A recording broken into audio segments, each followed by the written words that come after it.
Alright, so we're into 4.5, linear approximations, differentials, and Newton's method is not going to be covered.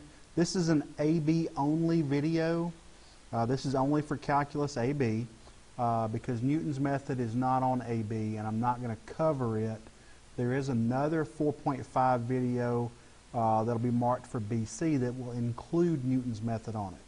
So if you're in BC, you're watching the wrong video.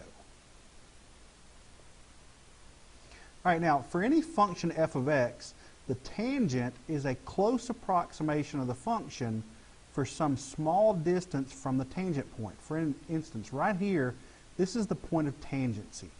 And if we follow our red line out in either direction, notice that for quite a little ways there, part of the values of x, we're actually staying pretty close to that blue function line.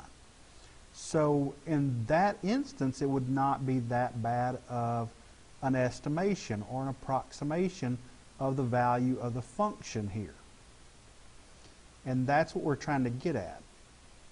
So we call the equation of the tangent the linearization of the function. In other words, what we've done at that point right there, we've transformed the slope at that point of this function and the point of tangency that's shared between the line and the curve. We've taken those two pieces of information and a point and a line, a point and a slope define a line. And that's what we're doing when we're doing the linearization. We're doing a linear approximation. We're just taking from a point, making the equation of the line, and then some point close to that we can actually have a decent approximation of the value for the function. Alright, so we're always going to start with a point slope equation where x sub 1 would be a, our x value where we're approximating it at. Y1 would be the function value at a, so there's your point of tangency, a f of a. And your slope is nothing more than the derivative of the function evaluated at a. So notice we're finding everything when x equals a. So when we plug that in, we're going to get y minus f of a equals f prime of a times x minus a. And all that is point slope. We're just using little different names for some of the parts. Now the reason we're doing this is because we're going to find what the derivative or what the value of the function is at some point other than a. So this is the function value at the point of tangency, and we're going to take some other value and put of x and put here, and when we put this in and solve, we're going to end up finding the new y value or the y value approximation at whatever value we've put in. Now we can also take and we can move that over. You don't have to, but this is technically the linearization or the linear approximation equation for a function. It's just taking that f of a and moving it to the other side. And what you're starting off with, to show you kind of where this comes from, this is the original y, this is dy dx, and what do we have when we do x minus a? Well, that's going to find out how much x changed. So what do? These cancel out when you multiply, so you end up with the original y plus what's dy represent? The change in y, and that gives you the new value. So that's what we're actually doing here. That's also known as the accumulation equation. So the linearization is f of a plus f prime of a times x minus a.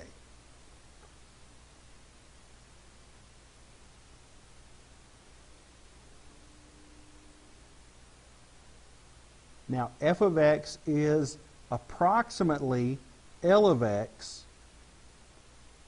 which is the standard linear approximation of f at a.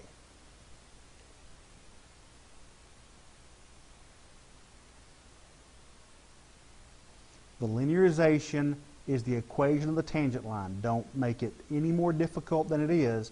We're just calling some things different up here than we normally would.